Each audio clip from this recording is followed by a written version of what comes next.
Bom, aí você fez 12 anos de curso de inglês, viu todos os nossos vídeos e assiste filmes, e estuda e comprou uma gramática.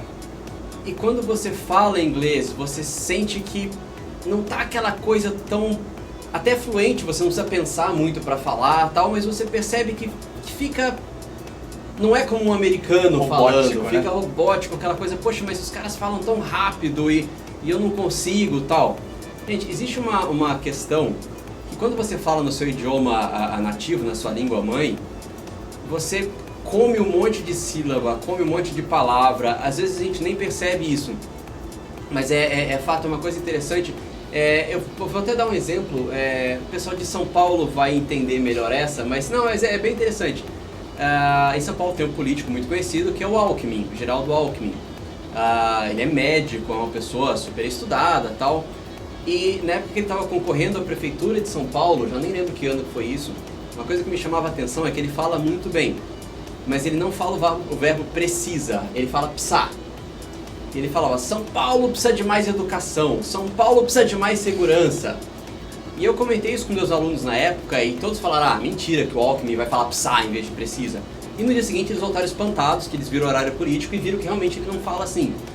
E como é que os meus alunos que já tinham assistido, já tinham ouvido o Alckmin falar antes, não tinham percebido isso? Porque na nossa língua materna a gente não está preocupado com os detalhes. A gente fala comendo um monte de palavra, como eu já disse. Ninguém fala assim todas as preposições e os artigos das palavras. Você tem certeza que esta não é a situação? Pois é, eu às vezes fico na dúvida se nós falamos todas... Gente, ninguém fala assim. E aí quando a gente está aprendendo um outro idioma, a gente estuda as preposições, assiste um videozinho do Spark English Videos, aprendendo quando usar o to e o for, e quer usar essas preposições. E a gente acaba dando tanta ênfase para as preposições quanto para as palavras principais da oração. O que acontece?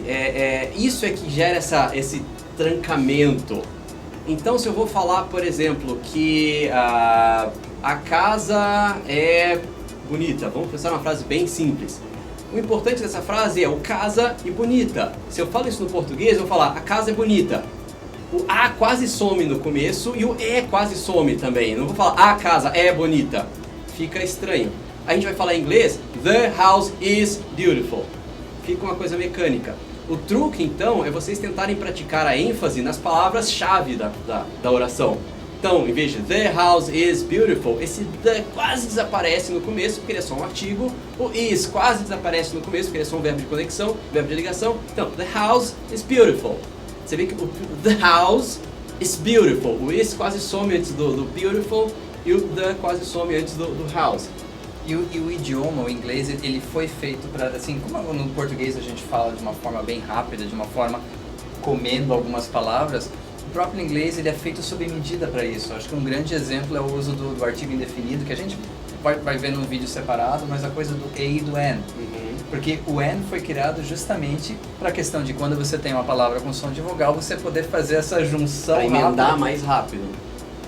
Eu sempre brinco com os alunos que o americano é um pouco preguiçoso, mas não é. No fundo ele quer passar a maior quantidade de informações possíveis no menor tempo possível. Exatamente. Então a dica, resumindo isso tudo, você quer falar bem o inglês? Não tente falar bem o inglês. Porque se você tentar falar muito cuidadosamente todos os pedacinhos, não dá certo. Preste atenção quando você vira um filme ou um seriado na TV em inglês, como as pessoas falam as preposições, como elas praticamente desaparecem na frase, e até as próprias palavras. A gente vê, por exemplo, something. Então, I have something for you. Eu tenho algo para você. O I have, o something vira quase só um some. I have something for you.